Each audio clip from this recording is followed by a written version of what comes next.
एक बहू का संदेश आया कि महाराज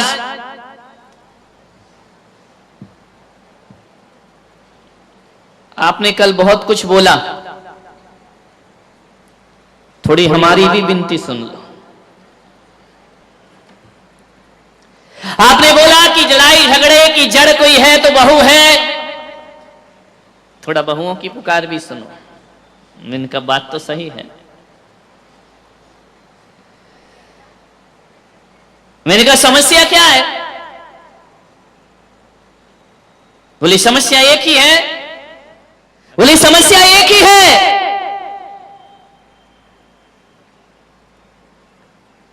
कि हमारी जो सासू है ना, वो मेरे बारे में अलग सोच रखती है, बहू के बारे में अलग सोच रखती है और बेटी के बारे में अलग सोच रखती है। समस्या यहां खड़ी हो जाया करती है। वह बहू के लिए कुछ और विचारधारा में जीती है और बेटी के लिए किसी और विचारधारा में जिया करती है। समझो थोड़ा सा, अम्माओ सुधर जाओ, गंगा नहाओ, ज्ञान की गंगा बह रही है, ध्यान रखिए। मैं बड़े बड़े ग्रंथों पर भी प्रवचन कर सकता हूं, मैं समयसार पे बोल सकता हूं, मैं गीता पे बोल सकता हूं, मैं महापुराण पे बोल सकता हूं, मैं कुरान पे बोल सकता हूं, लेकिन मुझे यह लगती है सबसे बड़ी मजबूरी कि आगम की बड़ी बड़ी बातें करने से पहले आदमी के जीवन में नैतिकता और व्यवहारिकता आना चाहिए। आदमी नैतिक और व्यवहारिक नहीं हुआ, आदमी ने यदि अपने जीवन को बदलने का प्रयास नहीं किया तो बड़े बड़े ग्रंथों से कोई क्रांति खड़ी होने वाली नहीं। पहले अपने घर को मंदिर बनाओ। एक बात बताओ, मंदिर में महिलाएं जाती हैं, आदमी भी जाते हैं, सूरत में तो बहुत ज्यादा जाते हैं। एक बात बताओ, मंदिर जाते हो कितनी देर रहते हो मंदिर में? ईमानदारी से बोलो, जोर से बोलो ना, जेल की थोड़ी पूछ रहा हूं। 10 मिनट काहे को जाते हो? भाई जा ही मत करो। हाँ, आधा घंटा, इस उम्र में तो 1 घंटा रहना चाहिए। ध्यान रखिए, आप मंदिर जाते हैं, आदमी 10 मिनट रुकता है, 15 मिनट रुकता है, 20 मिनट रुकता है, ज्यादा से ज्यादा 1 घंटा, और जोर लगा दो 1.5 घंटा, 2 घंटे अम्मा जी हुई तो। ध्यान रखना, जिस मंदिर में तुम जाते हो 1 घंटा उस मंदिर में रुकते हो और उस मंदिर को बहुत पवित्र बना करके रखा करते हो, मंदिर में शांति का वातावरण निर्मित करते हो, मंदिर का वातावरण बड़ा पवित्र और पूजनीय बना दिया करते हो। सूरत वालों में आपसे कह रहा हूं, जिस मंदिर में 1 घंटे रुकना है उसे पवित्र बनाते हो, और जिस घर में 23 घंटे रहना है उसे पवित्र क्यों नहीं बनाते हो? उसे मंदिर जैसा पावन क्यों नहीं बनाते हो? 1 घंटे वाले मंदिर की पवित्रताएं हैं, 23 घंटे वाले घर को अशांत क्यों बनाते हो? 1 घंटे जो आप मंदिर में सीखते हो उसे 23 घंटे जीवन में जीने का प्रयास करिए, तुम्हारा मंदिर जाना सार्थक और सफल हो जाएगा। 23 घंटे जियो। मंदिर पाठशाला है, घर प्रयोगशाला हुआ करती है, ध्यान रखिए। 1 घंटे मेरे प्रवचन सुन के मत सोचना कि हमारा कल्याण उद्धार हो जाएगा। जो 1 घंटे मैंने दिया है उसे 23 घंटे जीने का प्रयास करिए, जीवन आपका धन्य हो जाएगा। 23 घंटे जियो। किसी को डॉक्टर बनना है, इंजीनियर बनना है, अकेली थ्योरी से काम नहीं चलता है, थ्योरी के साथ साथ उस आदमी को प्रैक्टिकल भी करना पड़ता है। तो 1 घंटे जो यहाँ ज्ञान गंगा महोत्सव के माध्यम से दिया जा रहा है, भाई मैं तुम्हें केवल थ्योरी देने का प्रयास कर रहा हूँ। जीवन में डॉक्टर की, इंजीनियर की उपाधि तो लेना आसान है, एक सच्चे और अच्छे इंसान की उपाधि लेना बहुत कठिन काम हुआ करता है। 1 घंटे की इस पाठशाला को घर में जाके 23 घंटे जीने का प्रयास करो। ये ज्ञान गंगा महोत्सव है, मैं नहीं चाहता हूं, न मेरा उद्देश्य है कि आप जैन बन जाए, मैं नहीं चाहता हूं कि धर्मांतरण हो, मैं नहीं चाहता हूं आप अपनी आस्थाएं छोड़ दें। जो जिस आस्था में जीता है जिए, जिस परमात्मा को मानता है माने। मैं पुलक सागर यदि महावीर की वाणी लेकर के आया हूं, भगवान महावीर के सिद्धांत लेकर के आया हूं, मैं कोई अलग बात नहीं बोल रहा हूं। सिद्धांत भगवान महावीर के हैं और भाषा केवल मेरी है, और दृष्टांत महावीर के हैं, दृष्ट मेरा हुआ करता है। आपसे इतना ही निवेदन है, महावीर की ही बातें हैं ये। आपसे मैं इतना कहना चाहता हूं, लोगों ने होर्डिंग्स में लिखा है सूरत वालों, मुझे आपसे कुछ कहना है। एक व्यक्ति मेरे कमरे में आए, बोले बोलो क्या कहना है। मैंने कहा मुझे कुछ नहीं कहना है। तो बोले लिखा काहे को है कि सूरत वालों मुझे आपसे कुछ कहना है तो कह दो। मुझे इतना ही कहना है, ना मैं तुम्हें हिंदू बनाना चाहता हूं, ना मैं तुम्हें जैन बनाना चाहता हूं, ना मैं मुसलमान बनाना चाहता हूं। मैं पुलक सागर तो एक भारत के लिए सपना देखना चाहता हूं कि मेरी सभाओं में आकर के कोई भी जैन मत बनना, कोई जरूरत नहीं है जैन बनने की। लेकिन मैं इतना निवेदन करूंगा, मैं तुम्हें जैन बनाना तो नहीं चाहता हूं, लेकिन मैं तुम्हें अच्छा मैन बनाना चाहता हूं। और जो अच्छा मैन बन जाता है वो दुनिया में हकीकत जैन हुआ। जैन कौन? जो अच्छा मैन है। और जो अच्छा मैन नहीं है वह जैन होकर भी जैन नहीं हो सकता है। ध्यान रखिए, मैं जैन नहीं मैन बनाने आया हूं। ध्यान रखना, जीवन को बदलने का प्रयास करो। क्रांतियां हो रही हैं देश में, मान्यवर, पूरा देश खुशहाल है, सबके चेहरों पर आनंद है। 70 साल में जो इस देश में नहीं हुआ, मोदी जी ने वह करके दिखा दिया। 70 साल जिन्होंने राज्य किया, 60-60 साल जिन्होंने इस देश की हुकूमत को रखा, क्या किया उन्होंने? मान्यवर, मैं किसी पार्टी का प्रचारक नहीं हूं, ध्यान रखना। ना मुझे कोई बीजेपी से कुछ लेना देना है, ना मुझे कांग्रेस से कुछ लेना देना है, ना मुझे सपा की साइकिल चाहिए, ना बसपा का हाथी चाहिए। मैं पुलक सागर हूं, मैं किसी पार्टी का समर्थक और विरोधी नहीं हूं, लेकिन मेरा आशीर्वाद और मेरी शुभकामनाएं किसी के साथ है जो राष्ट्र हित का चिंतन करेगा, वही इस देश पर राज्य करेगा, उसी के लिए यह देश है। मान्यवर, हमारा तो यही चलता है, हम किसी पार्टी के नहीं है। नंदू जी, अपनी काहे की पार्टी? कोई पार्टी नहीं। अपने पास तो कोई आ जाए, जब कोई चरणों में शीश झुकाता है, प्रणाम करता है, मैं आशीर्वाद देता हूं। जब पंजा उठता है तो मैं कांग्रेसी हो जाया करता हूं। और जब ये श्रावक भक्ति भाव से कमल के आसन पर बिठाते हैं भगवान को, साधु को, गुरु को, अपन बीजेपी पे जाकर बैठ जाते हैं। और जब शोभा यात्रा में आगे आगे हाथी चलता है तो बसपा की मायावती आ जाया करती है। और जब पानी ज्यादा भर जाए तो लालू की मुलायम की साइकिल चल जाया करती है। लाइट ना हो तो लालू की लालटेन है। और प्रवचन में कितने लेट हो गए, शरद पवार की घड़ी है? अपन किसी पार्टी के नहीं है, ध्यान रखना। लेकिन कल जो देश में हुआ है, 70 साल की आजादी के बाद, मैं कह सकता हूं बड़े दावे के साथ कि असली तिरंगा तो इस बार 15 अगस्त में फहराया जाएगा। लाल किला मुखरित होगा, अखंड भारत। अभी कहा जाता था कश्मीर से कन्याकुमारी तक भारत एक है, एक होकर भी कश्मीर हमसे पराया बना हुआ था। बुरी निगाहें उस पर डलती थी, हर कोई कश्मीर कश्मीर कश्मीर, हमें दे दो कश्मीर हमें। वो पड़ोसी चिल्ला रहा, पागल हो गया है, बौखला गया होगा वो, मुझे दे दो कश्मीर, मुझे दे दो। एक बात बताओ, कश्मीर बच्चों का खेल है, तुमको दे दो, ऐसे कोई दिया जा सकता है? कश्मीर भारत की हाथ की लकीर है, ध्यान रखना। कश्मीर भारत की तकदीर है, कोई अपनी तकदीर किसी को कैसे दे सकता है? ध्यान रखिए, ये कश्मीर पे जो किया है एक सच्चा सपूत भाई नरेंद्र मोदी। आज खुल करके उनका नाम लेने में हमें गर्व महसूस हो रहा है, फक्र महसूस हो रहा है। एक ऐसा भारत मां का सपूत जिसने भारत मां की मांग जो उजड़ी हुई थी, आज उस व्यक्ति ने, अमित शाह जैसे लोगों ने, अमित शाह जानते हो, सब गुजराती भाई, ध्यान रखना। मान्यवर ध्यान रखिए, इस राजनीति के कोई चाणक्य गुरु हैं तो अमित शाह हैं, ध्यान रखना। चाणक्य ने क्या किया था? आसुरी शक्तियों को सिंहासन से उतारकर चंद्रगुप्त को सिंहासन पर बिठा दिया था, ध्यान रखिए।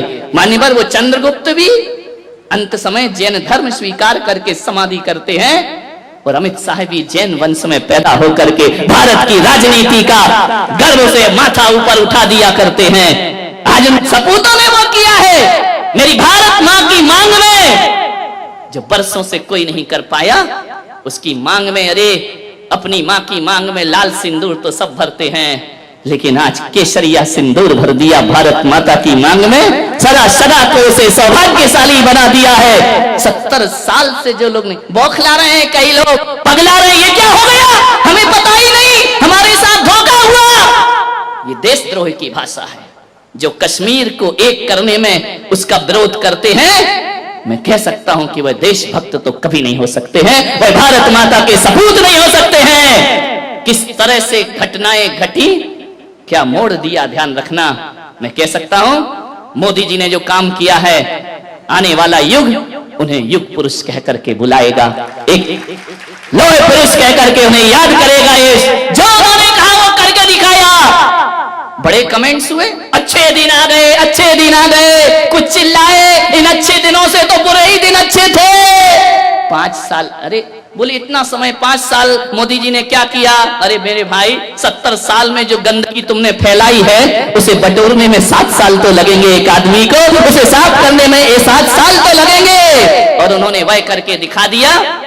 आज हमारे देश का जो 15 अगस्त आएगा ना, इस बार तिरंगा कश्मीर में फहराया जाएगा, बड़े शान के साथ, गर्व के साथ। ध्यान रखिए, हमारे ही देश में रहकर हमारी ही जड़ें काटने वाले लोग आज बौखला रहे हैं। ध्यान रखिए, मैं मोदी जी को अपने वाणी से विशेष आशीर्वाद प्रदान करना चाहता हूं, जिसने देश हित में काम किया है।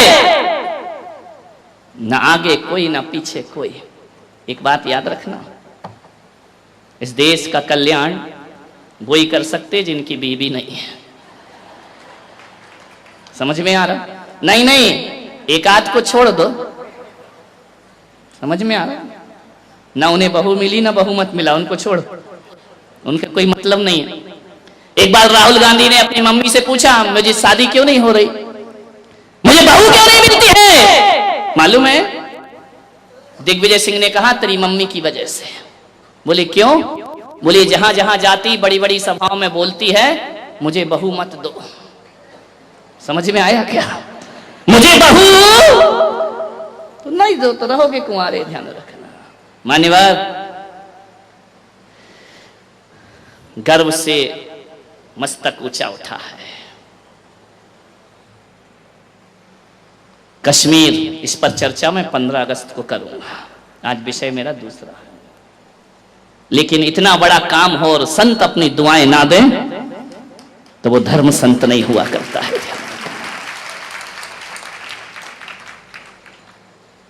बहुत बड़ा फैसला लिया है, नारियों का उद्धार किया, 3 तलाक का बिल पास किया है। जो नारी भोग की वस्तु बनी थी, उसे उन्हें आदर्श बना करके खड़ा कर दिया मोदी जी ने। अभी अभी देखना आगे आगे और क्या होगा। मैं आपसे इतना ही निवेदन करना चाहता हूं, अब जमाना बदल गया है, युग बदल गया है, सोच बदल लीजिए, जीवन को बदल लीजिए। हम बदलेंगे, युग बदलेगा। ध्यान रखना, हमें ही बदलना पड़ेगा। और ये बदलने की बात है, ये बदलने का उपक्रम समाज से नहीं होगा, राष्ट्र से नहीं होगा, हमसे होगा। एक एक व्यक्ति राष्ट्र हुआ करता है, और एक एक व्यक्ति यदि सुधरेगा, व्यक्ति से समाज बनता है, व्यक्ति से परिवार बनता है, परिवार से समाज बनती है, समाज से राष्ट्र बनता है, राष्ट्र से विश्व का निर्माण हुआ करता है। परिवर्तन अपने घरों से आना चाहिए। 21वीं सदी है ये, ध्यान रखना। जहां जगह मिले आ जाओ, हाउसफुल हो गया यहाँ।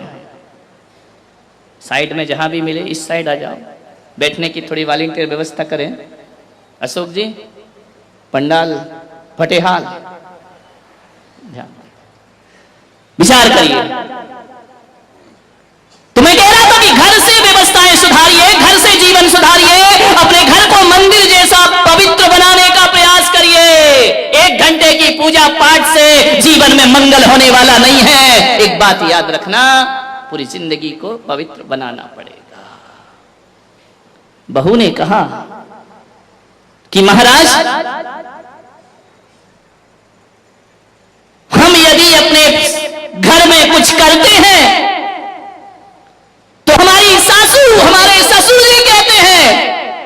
लिमिट क्रॉस हो रही है। हमसे कहा जाता है फ्रीडम ज्यादा मिल गया है, स्वतंत्रता ज्यादा मिल गई है। यह बातें बोली जाती हैं महाराज। और जब यही बातें हमारी ननन जब ससुराल से पीहर आती है ना, तो यही माँ उसे समझाती है कि बेटा ससुराल में कैसे रहना, ससुराल की हुकूमत कैसे करना, ज्यादा सास से दबना नहीं, झुकना नहीं। जिस बातों का विरोध करती है मेरी, वही बातें वो मेरी ननंद को सिखाती है। बहुत पीड़ा होती है महाराज, बहुत दर्द होता है महाराज। ये दोहरे मापदंड क्यों है हमारी माताओं के बीच में? मैं जानता हूं एक ऐसी सास को, वो मेरे दर्शन करने को आई। मैंने कहा अम्मा जी सुखी हो? अरे बोले सुखी तो हूं महाराज, बस एक दुख है। मैंने कहा क्या दुख है?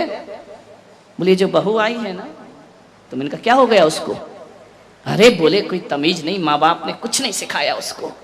तो मैंने कहा तू सिखा दे।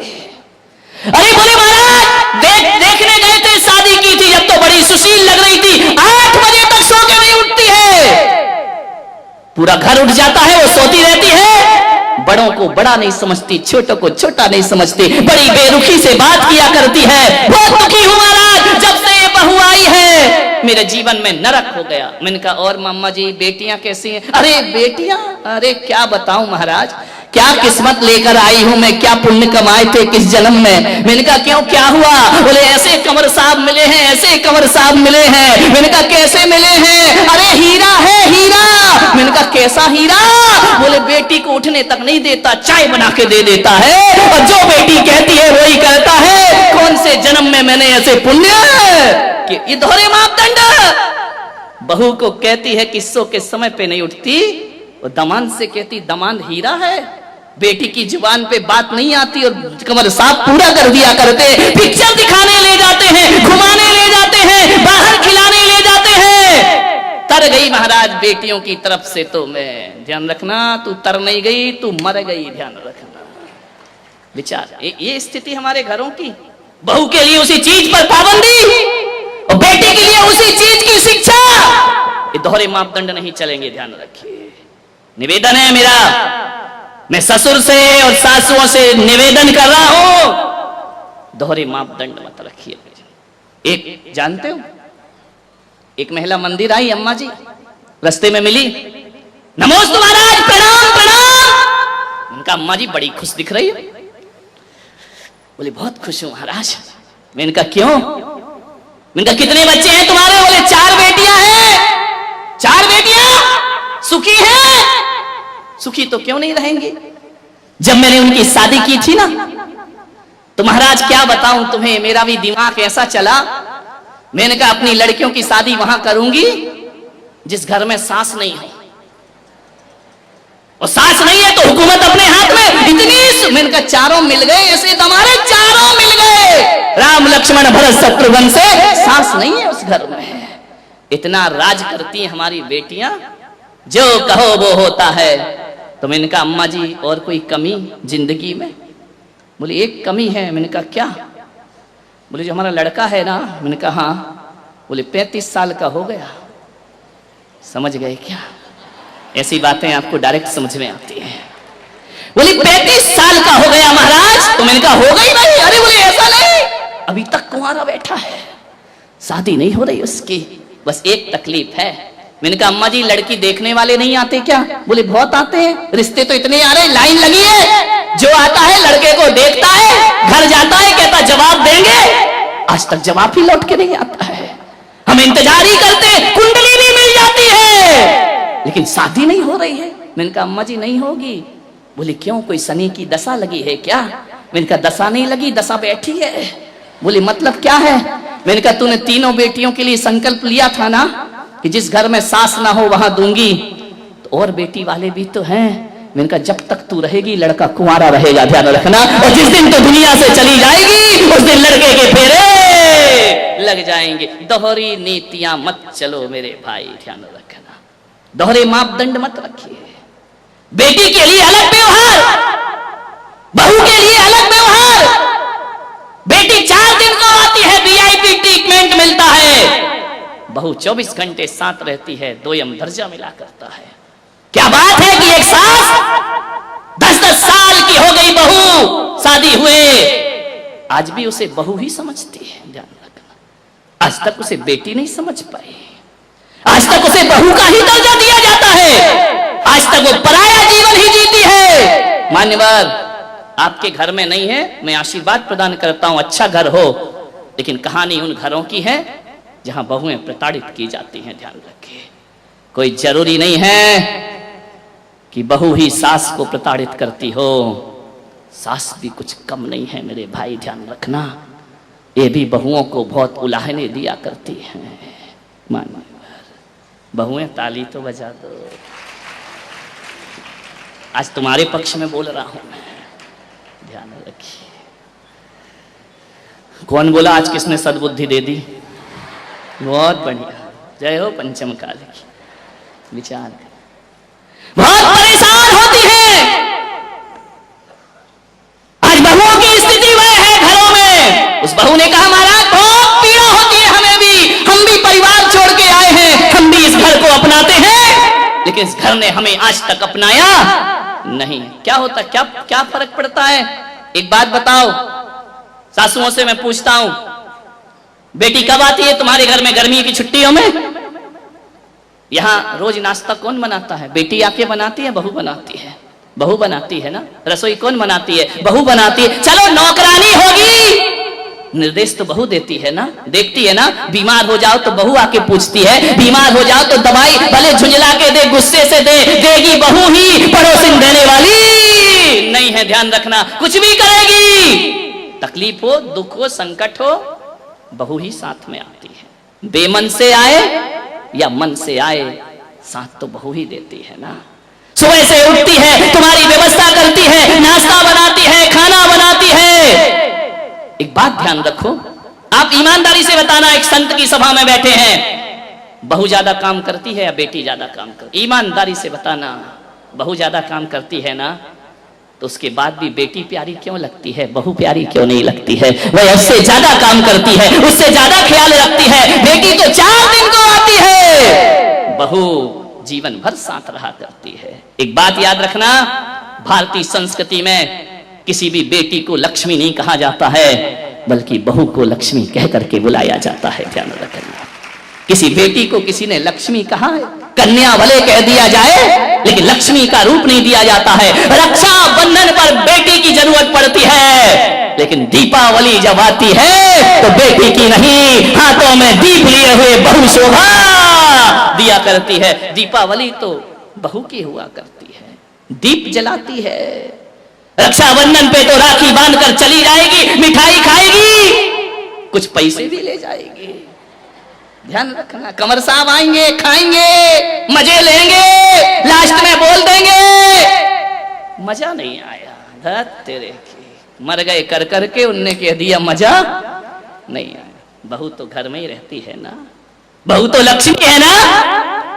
आज तक किसी बेटी की आरती किसी माँ ने नहीं उतारी होगी, लेकिन बहू जब घर में आती है तो सास को दीप लेकर उसकी आरती उतारना पड़ती है। बहू मंगल है, बहू शुभ है, बहू लक्ष्मी का रूप है, बहू सरस्वती का रूप है। जब वह बहू घर में आती है, तुम्हारे वंश को अंश प्रदान करती है, और जब उन्हें संस्कारित करती है तो यही बहू सरस्वती का रूप हो जाया करती है। ध्यान रखिए, और यही बहू लक्ष्मी का रूप हो जाती। बहुओं को लात मारना यानी लक्ष्मी को लात मारना के समान पाप हुआ करता है। ध्यान रखिए, बहुएं तो घर की शोभा होती है, प्राण होती है। बहुएं ना हो तो तुम्हें कोई दादी कहने वाला नहीं मिलेगा, तरस जाओगी। ध्यान रखना, नानी में तो नाना नाना नाना लिखा है, दादी में तो दे दे दे दे दे लिखा हुआ है। मानिए, जितने भी रिश्ते हैं, आज तुम्हारा छोटा बेटा चाचा कहला रहा है तो बहू की वजह से, आज तुम ससुर जी कहला रहे हो तो बहू की वजह से, और आज तुम सासू मां कहला रही हो तो ये रिश्ते तुमने नहीं, उस बहू ने आकर तुम्हें रिश्ते दिए हैं। और तुम्हारे वंश के अंश को यदि बढ़ाया है तो बहू ने बढ़ाया है, किसी बेटी ने तुम्हारे वंश को आगे नहीं। बहू ध्यान रखना, कितनी भी पूजा कर लेना,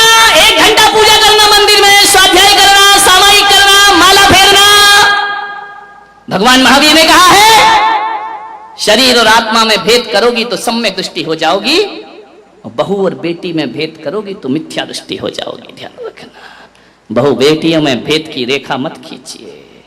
कितना भी प्रवचन सुन लो, कितनी भी समाज सेवा कर लो, कितना भी धर्म कर लो, यदि बहू से नफरत करती हो तो आपकी पूजा पाठ सब एक पाखंड है, एक ढोंग है, कुछ नहीं होने वाला, इससे कोई कायाकल्प होने वाला नहीं है। ये पूजाएं तुम्हें स्वर्ग नहीं भेज सकती हैं, ये पूजाएं तुम्हें मोक्ष नहीं ले जा सकती हैं। कितना भी कर लेना, समाज में बड़ी बड़ी माला पहनने से कोई महान नहीं हुआ करता है। हर एक बात याद रखना, ये समाज की मालाएं कोई हकीकत की नहीं हुआ करती हैं, 80% तो धोखेबाजी हुआ करती है। आपसे मैं निवेदन करना चाहता हूं, समाज के सम्मान में कोई व्यक्ति महान नहीं होता है, अपने घर में जो सम्मान पाता है वो दुनिया में महान हुआ करता है। अपनी बहू की नजरों में उठी हो क्या? अपने परिवार की नजरों में अच्छे बने हैं क्या? नहीं बनते हैं। दुनिया की नजरों में महान बन जाओ, कोई कीमत नहीं हुआ करती है। अपने घर की नजरों में ऊपर उठने का प्रयास करिए। मानिए, तकलीफ क्या हो जाती है? बहू लेने तुम ही जाती हो, शादी नहीं होती तो 10 जगह हाथ पैर जोड़ती हो, कुंडली मिलाती हो, मेरे लड़के की शादी करा दो। एक काम करना, युवाओं से मैं कहूंगा, शादी आदि करो ना, कुंडली मुंडली का एक अलग लफड़ा, इस चक्कर में कई कुंवारे घूम रहे हैं। मैं आपसे इतना ही निवेदन करूंगा कि अब की बार कुंडली मिलाओ तो अपनी मत मिलाना, है ना।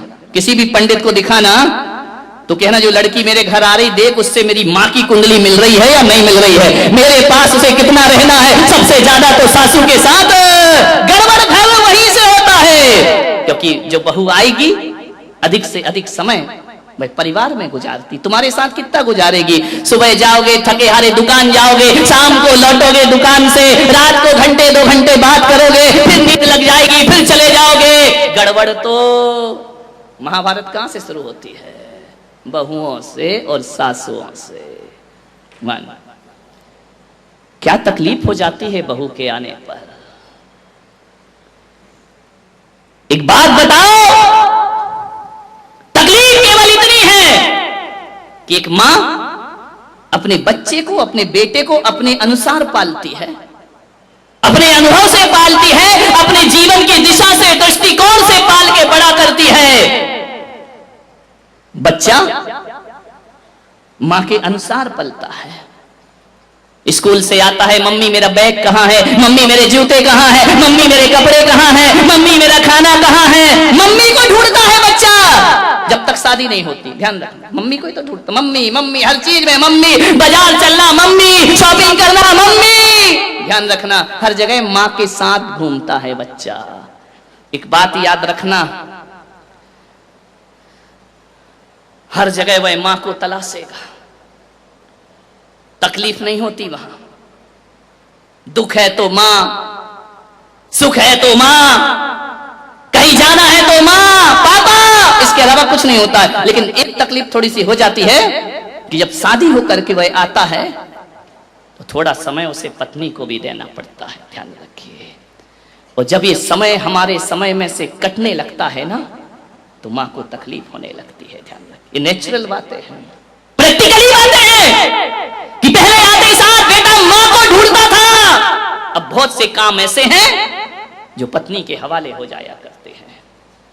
और जब कोई काम, जब वह आवाज अपनी पत्नी को देता है और मां को नहीं देता, थोड़ी सी तकलीफ हो जाती है भीतर। ध्यान रखना, शादी के बाद जितनी मुश्किल सासू को होती है ना, उससे ज्यादा मुश्किल लड़के को भी हुआ करती है। ये मत सोचो कि केवल बहू को एडजस्ट करने में वक्त लगता है, परेशान होती है। ये लड़कों को भी बहुत दिक्कत, जब तक शादीशुदा लड़कों से पूछो, हमेशा कहते इससे तो, हाँ ये तुम क्यों बोल रही, उनको बोलने दो। ध्यान रखिए, क्या स्थिति बनती है उस लड़के की, क्या करे, उसकी भी जिम्मेदारी होती है थोड़ी पत्नी के प्रति। वह लड़की हमारे घर में आती है, वो लड़की का कौन है उस घर में? एक बात बताइए, जो बहू आई है तुम्हारे घर में, तुम्हारी तो बेटी भी है, तुम्हारा तो छोटा बेटा भी है, तुम्हारा तो बड़ा बेटा भी है, तुम्हारा तो पति भी है, सब कुछ तुम्हारा है, उसका कौन है इस घर घर में, वह तो पहली बार आई है ना, वह तो नहीं जानती, वह किसी को नहीं समझती है। तुम अपने बच्चे का नेचर समझती हो, तुम अपनी लड़की का नेचर समझती हो, बहू की ट्यूनिंग तो किसी से नहीं मिलती है। अब एक बात बताइए, यदि वो बहू अपने इमोशनल को, अपनी भावनाओं को अपने पति से शेयर नहीं करेगी तो फिर किससे करेगी? किससे अपनी बातें बताएगी? किससे अपने दिल की बातें बताएगी? वह पराए घर से आई है, उसे भी तो ट्यूनिंग मिलाने में वक्त लगता है, 5 साल लगता है, 10 साल लगता है। आप अपने बच्चे से 25 साल में ट्यूनिंग मिला पाती हो, बहू से कहती 2 दिन में इस घर में एडजस्ट हो जाओ। वक्त लगता है, समय लगता है। वह किससे बोले? अपनी अच्छी बातें, बुरी बातें ले दे के उससे पति से ही बोलना पड़ेगा। उसके सपोर्ट में कौन है? माने वो किसी को, किसके भरोसे आई है? वह एक पति के भरोसे आई है ना। तो एक बहू यदि पति से समय मांगती है, एक बहू अपनी भावनाएं यदि पति से शेयर करती है, तो सासुओं को दुख नहीं होना चाहिए मेरे भाई, क्योंकि वो पूरी जिंदगी पति के भरोसे ही जीने के लिए वहां पर आई है। आपसे मैं इतना ही निवेदन करूंगा। लेकिन वो लड़की जो पराए घर से हमारे घर आई है, उसके हर एक्शन का वैल्यूएट किया जाता है।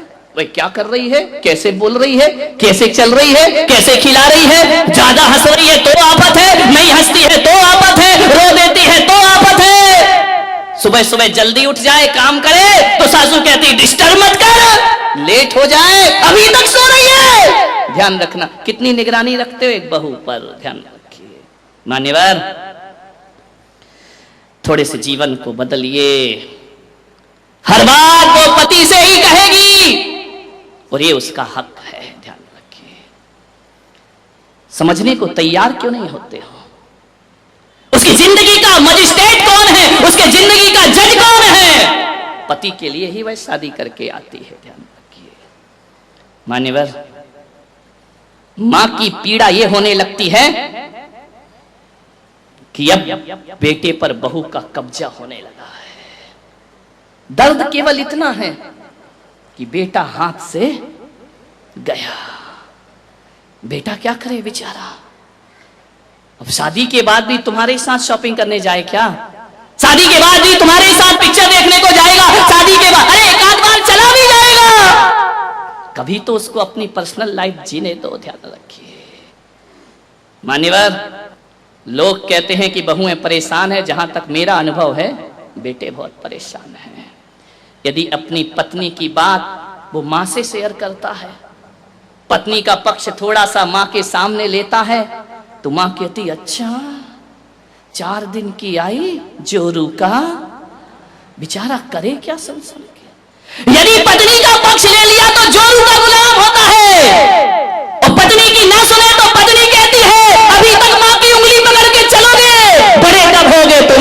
ध्यान, क्या स्थिति बन जाती है उसकी। पहले घर में आता था, दुकान से हंसता था, मुस्कुराता था, खुश होता था, अब आता है इधर पत्नी का मुंह बना है, उधर मां की त्योरी चढ़ी। कैसा जीवन बना दिया, कैसा नरक में जीवन बना दिया। एक मां को यदि कोई भय है तो केवल असुरक्षा का भय होता है। उस असुरक्षा के भय में वो अपने शक करती है अपने बच्चे पर, और अपने भविष्य की सुरक्षा के लिए बहुओं से अत्याचार प्रारंभ। भय क्यों है आपको? आप क्यों सोचते हैं कि हमारा बेटा पराया? नहीं मेरे भाई, और यदि तुम्हारा बेटा पराया हुआ है तो इसकी जिम्मेदार भी तुम ही हो, बहू नहीं है, ध्यान रखना। 25 साल में, 20 साल में तुम उसे इतना प्यार नहीं दे पाई। 20 साल में तुमने क्या संस्कार दिए हैं कि 20 साल जिसने मां से प्यार किया और 1 साल में पत्नी से प्यार करने लगा। ध्यान रखना, कमी तुम में होगी, ध्यान रखना। थोड़ा अपने दिल को बड़ा करिए। क्या करे माताएं भी, पड़ोस में एक से एक ट्रेनर बैठे हुए हैं, एक से एक सलाह देने वाले। अरे सुना, बोले क्या? बोले बहू आ रही है ना? बोले हाँ, ज्यादा सिर पे मत चढ़ाना। धत तेरे की घर उसका, बहू तेरे पेट में क्या हो रहा है ज्यादा सिर पे। आजकल यही होता है, मंदिरों में पद्म पुराण नहीं पढ़ती है, बुढ़िया पुराण ज्यादा पढ़ती है। कोई नहीं पढ़ता मंदिर में, महापुराण पढ़ रहा हो, खुला तो शास्त्र रहता है, बातें कोई और चलती रहती हैं। यहाँ शास्त्र खुला है, वहां दो बैठी हैं। अब हालत तो बहुत खराब है मंदिरों के, मैं देखता हूँ। लोग कहते महाराज आप मंदिर में ज्यादा क्यों नहीं ठहरते हैं? मैंने कहा सिवा धर्म के और सब कुछ मंदिर में मिला करता है, इसलिए मेरा मन ज्यादा। बैठी थी, मैं जाके दर्शन कर रहा था, दो अम्माएं बैठी आपस में बात कर रही, शास्त्र खुला ही पड़ा है, मंगलाचरण किया है, आगे का एक अक्षर नहीं पड़ा है, शास्त्र खुला है। उसने कहा क्यों तेरी शादी हो गई क्या लड़के की? बोले हो गई। अरे बोले तूने मुझे तो बुलाया नहीं। पुराण कौन सा रखा? पद्म पुराण। और पढ़ा क्या जा रहा है? बुढ़िया पुराण। ध्यान रखिए। बोले तूने मुझे, अरे अम्मा जी क्या करूं, नहीं भूल पाई, कार्ड तो भेजा था नहीं हुआ। अरे आजकल हमने कार्ड छपाना बंद कर दिए, अब तो मोबाइल में ही मैसेज। अरे तू भी पागल हो गई, मैं कभी मोबाइल देखती हूँ क्या? अब देखो पुराण कौन सा खुला है? रामचरित्र खुला है, रावण का चरित्र पढ़ा जा रहा है। मान लो कि बोले कैसी शादी हुई? बोले शादी तो अम्मा जी इतनी बढ़िया हुई, इतनी तारीफ करी। बोले एक बात बता कितना मिला है? देखो तेल जले तेली का दिल जले। अब तुझे क्या मतलब कितना मिला है कितना नहीं मिला? अरे कुछ लाइए दहेज महेज। बोले नहीं, मैंने ज्ञान गंगा महोत्सव में पुलक सागर के प्रवचन सुन लिए थे और मैंने कह दिया था आज के बाद दहेज नहीं लूंगी। अरे तेरी मती मारी गई, तू भी महाराजों की बातों में लग गई, ना उनके आगे कोई ना बाबा जी की बात में लग गई तू भी। बोले कुछ नहीं मिला? बोले नहीं। बोले धत तेरे की हीरा सा लड़का, शब्द देखो अनुप्रास अलंकार, हीरा सा लड़का कौड़ियों के भाव में बेच। जब इतना हीरा सा था तो तूने अपनी बेटी क्यों नहीं देती? ध्यान रखा, मत फूको किसी के घर, ऐसी ट्रेनिंग मिलती है, कान भर दिए जाते हैं और एक हंसता खिलखिलाता घर बिखेर दिया जाता है। ध्यान रखिए। महिलाओं से मेरा निवेदन है, मंदिरों में बैठकर केवल धर्म की बातें होना चाहिए, मंदिरों में बैठकर धर्म कथा होना चाहिए। इसकी बहू नहीं आई, उसका बेटा नहीं, आदमी भी कौन से कम है, ये भी कोई दूध के धुले नहीं है। इनसे यदि पूछ लो कि वेदी पे कौन कौन से भगवान है तो नाम नहीं मालूम होगा। पूछ लो कि किस भगवान का कौन सा चिन्ह है तो तुम्हें नहीं मालूम, लेकिन ये मालूम है कौन की बहू आ रही है और कौन की बहू नहीं आ रही है। कल नहीं आई, आज नहीं आई, कहां गई? क्या देखने जाते हो मंदिर में? मंदिरों को अपवित्र मत करिए मेरे भाई। किसी भी सास के कानों में ऐसी गंदगी मत डालो। मेरी सभा में बैठे तो एक एक महिला एक संकल्प करे कि कोई यदि हमारे घर की बुराई या बहू की बुराई करेगी तो कहना मेरा कान डस्टबिन नहीं है, ये गंदगी डालना है तो कहीं और जाकर के डाल, मेरे हंसते खिलखिलाते घर पर बुरी नजर मत लगा। ध्यान रखिए, तुझे क्या लेना देना दहेज मिला कि नहीं मिला, कौन सा तेरे घर में आ रहा है, लेकिन आग लगाना उनका काम है। एक मंथरा ना होती तो राम को वनवास नहीं होता मेरे भाई, ध्यान रखना। कौन कहता है कि मंथरा नहीं है? मोहल्ले में दो चार तो होती हैं, ध्यान रखना, जिनका काम घरों में आग लगाना हुआ करता है। मान्यवर, मैं आपसे निवेदन कर रहा हूं, मेरे कहने का मतलब ये नहीं है कि हर बहू अच्छी होती है। कभी कभी ज्यादा स्वतंत्रता का भी नाजायज फायदा उठाया जाता है, लेकिन किसी एक को देख करके सब बहुओं को गलत कहना ये हमारी नासमझी हुआ करती है। ध्यान रखिए मान्यवर, सास को बड़ी तकलीफ होती है, बहू को कोई रिश्तेदार आकर पूछ ले, वो सास को ना पूछे तो लगता है मेरा राजपाट चला गया। केवल एक ही भय है, 7 भय बोले हैं भगवान महावीर ने, जो सम्यक दृष्टि होते हैं वो सप्त भय से मुक्त हुआ करते हैं। और आज हमारे बुजुर्गों को, हमारे बड़े लोगों को ना धन का भय है, ना यह लोक का भय है, ना परलोक का भय है। इनको यदि भय है तो बुढ़ापे का भय है। ध्यान रखिए, असुरक्षा का भय है। मान्यवर, आज भी बहू उस घर को अपना नहीं समझ पाती है, वो बाहर वाली समझी जाती है। 4 दिन को बेटी आ जाती है। देखो छोटी छोटी बातें बता रहा हूं जो बहुत बड़ी बनती हैं, जो इतनी खाइयां पैदा करती हैं। गर्मी के दिन ससुर जी ने कहा कि चाय बेटी गर्मी में पीहर आई है, बहू भाभी भी है।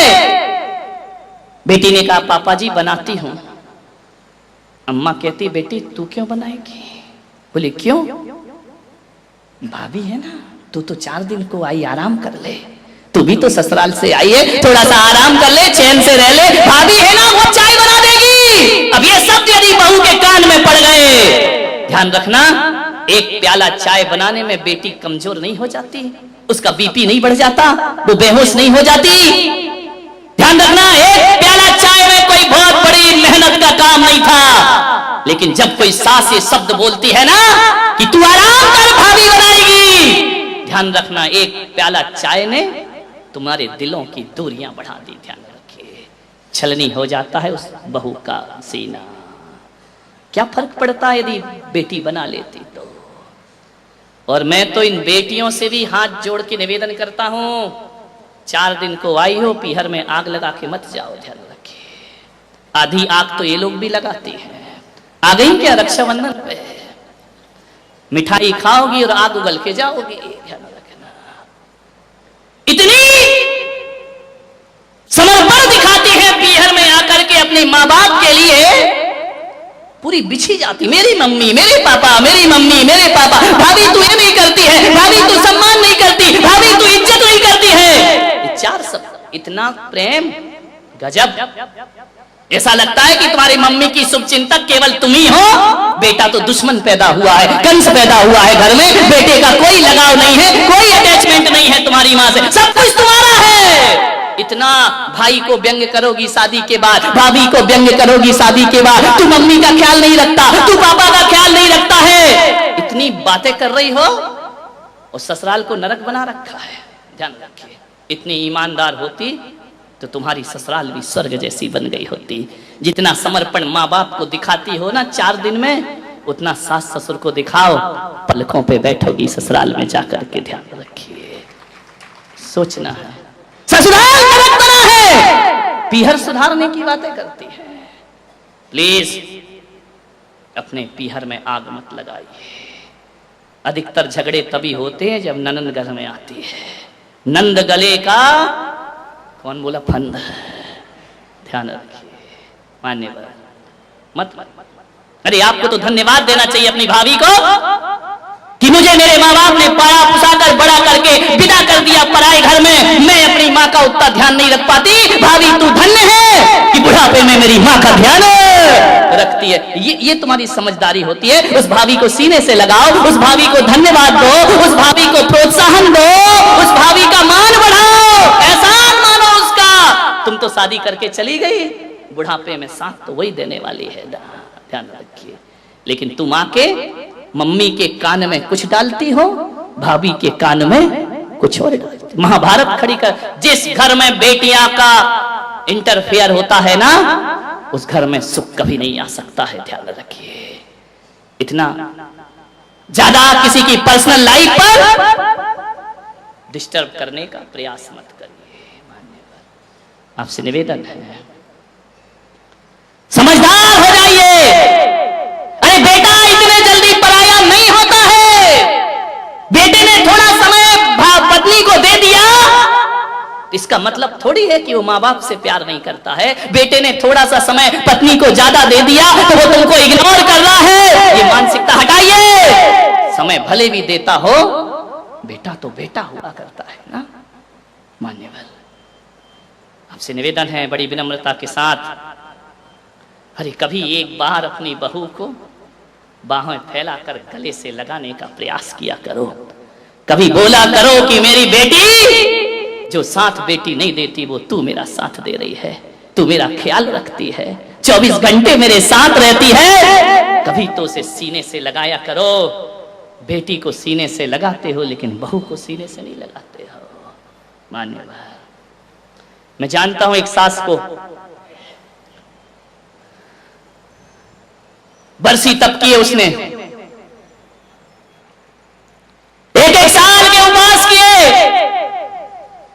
बहू मेरे पास आई, बोले महाराज मेरी सासू आपके दर्शन करना चाहती है। श्वेतांबर समाज की थी।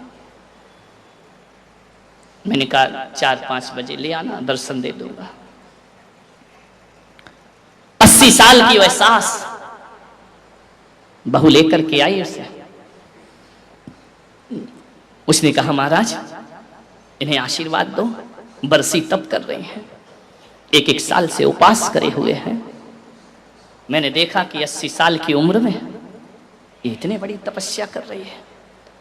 मैंने कहा मां तुम्हारा जीवन धन्य है, मैं तुम्हारी अनुमोदना करता हूं, इस उम्र में भी तुम इतने उपास कर रही हो। जानते हो उस सास ने क्या कहा? महाराज धन्यवाद मुझे नहीं, मेरी बेटी को दीजिए, मेरी बहू को दीजिए।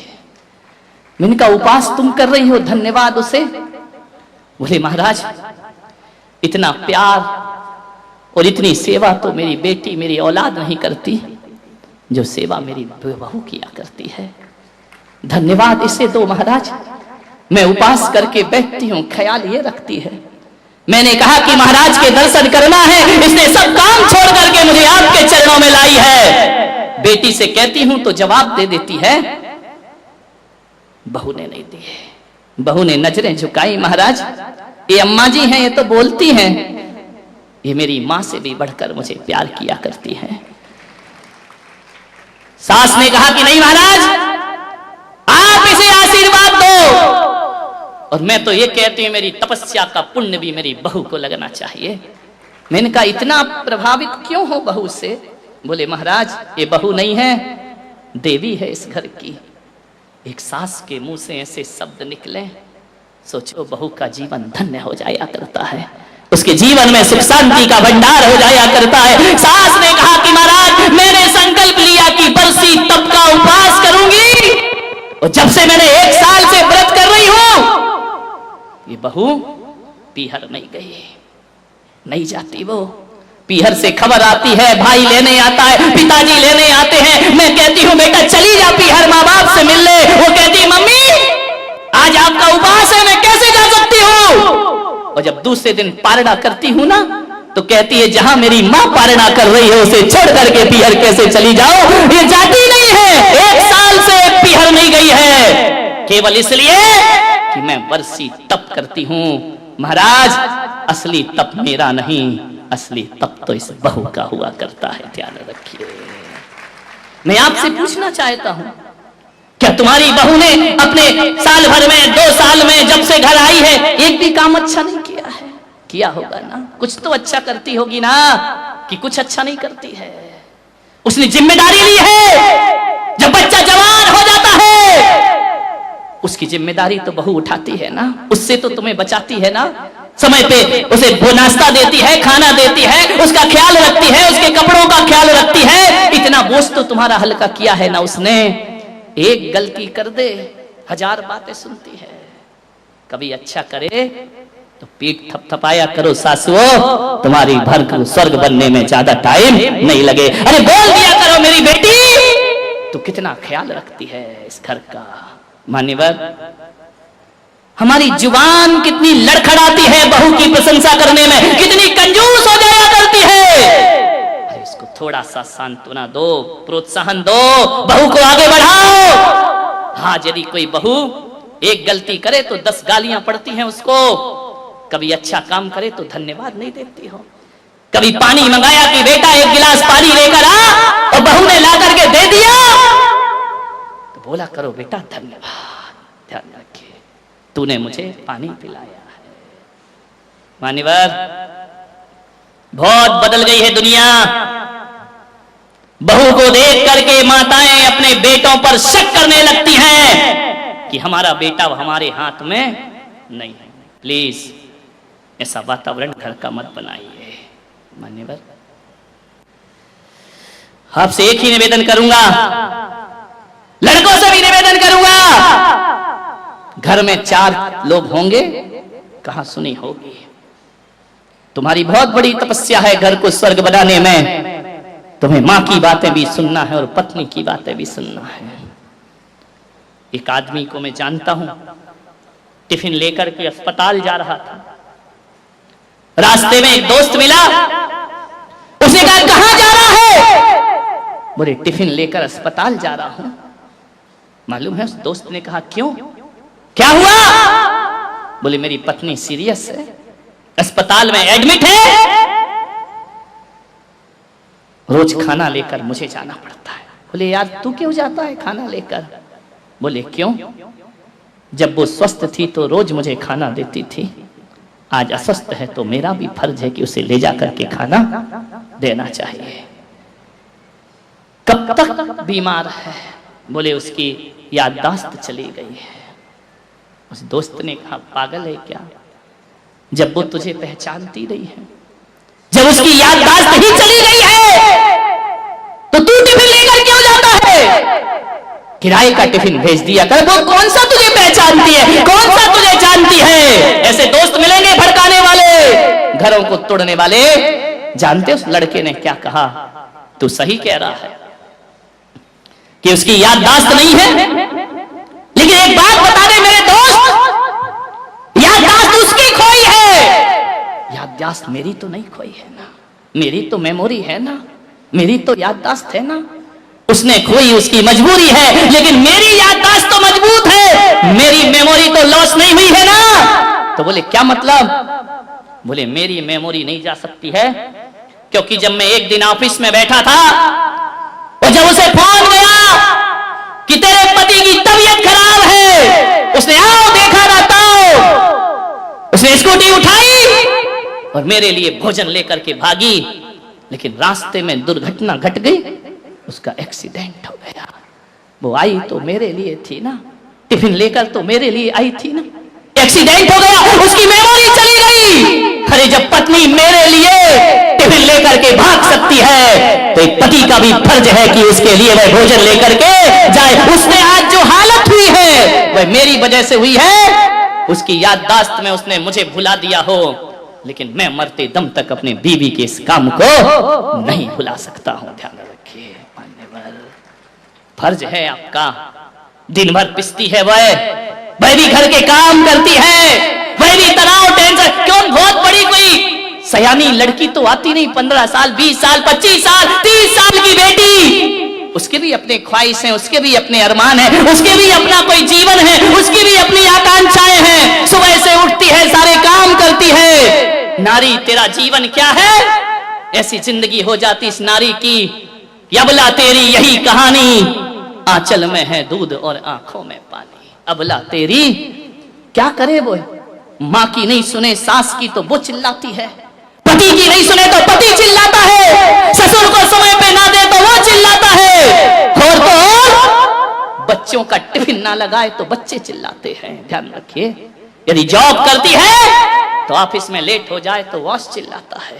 ध्यान रखना, सिवा झिड़कियों के उसे मिलता क्या है? ध्यान रखिए, सोचना है आपको। जिसका काम नहीं करे वही नाराज हो जाता है, जिसको पूछना भूल जाए वही मुंह बना लिया करता है। पूरी जिंदगी एक औरत घर को व्यवस्थित करने में ही पूरी जिंदगी खपा दिया करती है, लेकिन उसके बाद भी उसे उतना सम्मान नहीं मिलता जितने की वो हकदार हुआ करती है। ध्यान रखिए, कितना ख्याल रखे वो सबका।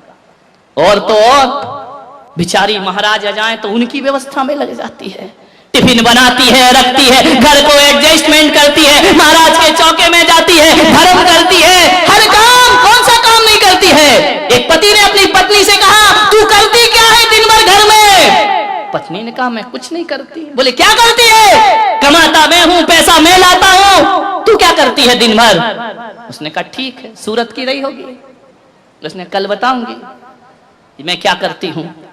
ऑफिस से लौटा पति, बिस्तर वैसे ही पड़े हैं, खाने के बर्तन वैसे ही पड़े हैं, झाड़ू वैसे ही पड़ी है, कचरा वैसे ही पड़ा है, कपड़े धुले ही नहीं है। पति आया, ये क्या बना दिया मेरे घर को नरक, ये सब सामान यहां वहां पड़ा है। उसने कहा आपने कहा था ना मैं क्या करती हूं, अब पता पड़ा कि मैं क्या करती हूं। ध्यान रखना, सोचना है आपको। जिस दिन पत्नी पीहर चली जाए ना, अकल ठिकाने लग जाएगी तुम्हारी। ध्यान रखना, 8 बजे सो के उठोगे, दूध वाला घंटी बजाएगा, मूड खराब हो जाएगा। दूध गर्म करने गैस पे रखोगे, ब्रश करने जाओगे, दूध उफन जाएगा। रोटी बनाने बैठोगे, चंदा मामा बनाओगे, भारत का नक्शा बन जाएगा। ध्यान रखना, कच्ची पक्की खाओगे पता पड़ेगा कि पत्नी की कीमत क्या हुआ करती है। ध्यान रखना, ये पिसती है तुम्हारे लिए। अरे ये तो वो नारी है जो अपने लिए खाना भी नहीं बनाती है। जिस दिन पति बाहर चला जाए, जिस दिन बच्चे बाहर चला जाए और उससे पूछे कि बहन क्या बना रही है, बोले क्या बनाना, पति यहाँ है नहीं, बच्चे बाहर गए हैं, घर में कोई नहीं है, अचार रोटी खाती है और दिन गुजार दिया करती है। वही तो भोजन भी तुम्हारे लिए बनाती है, सब कुछ तुम्हारे लिए करती है। नहीं मेरे भाई, नारी का सम्मान होना चाहिए, इज्जत होना चाहिए उसके किए का उसे। और मैं आपसे एक निवेदन करता हूं, ये अम्माओं में सबसे बड़ी गंदी आदत क्या होती है कि चलो बहू से कुछ हो गया, अनजान है, बेटी है, हो गया, अब उसका बखान पूरे मोहल्ले से कर देती है। मेरी बहू ऐसी, मेरी बहू वैसी, उसने ऐसा किया, फिर फोन लगा देगी अपनी बहन को, फिर भाई को फोन लगा देगी, ऐसी बहू मिली, ये नहीं करती, वो नहीं करती। आपसे मेरा निवेदन है, दुनिया भर में बकने से हो क्या, कोई हल नहीं होने वाला। गड़बड़ी हो गई है। माताओं से निवेदन है कि एक बार बहू बेटे परिवार बैठकर जो भी कहना है अपने घर की चार दीवारी के अंदर कहिए। यदि बहू से कहोगी तो समस्या का हल हो सकता है, पड़ोसी कोई हल नहीं करेंगे। ध्यान रखना, वो तो तैयार ही बैठे हैं कि इस घर में कब आग लगे और कब हम इसमें पेट्रोल डालें कि पूरा घर बर्बाद हो जाए। किसी से कहने से मतलब क्या है, यहां वहां कहने से क्या मतलब है। अपनी बहू से कहो, गुस्सा होगी, झुंझलाएगी, उसकी परवाह मत करो, कुछ बात बोलोगी कुछ तो उसकी समझ में आएगी। पड़ोसी तो मिर्च मसाला लगा करके बताएंगे, वो तो तैयार ही है कि इस घर में, इस मकान में, इस आंगन में एक दीवार और खड़ी हो जाना। ये पड़ोसी केवल मजाक बनाते, जिनके आगे तुम आंसू बहाती हो, जिनके आगे तुम रोती हो। मेरा निवेदन है, रोने का मन करे ना तो चंदा प्रभु के सामने अकेले में जाके रो लेना मेरे भाई, और वो भी ना मिले तो दीवार की तरफ मुंह करके रो लेना, लेकिन दुनिया वालों के सामने आंसू मत बहाना।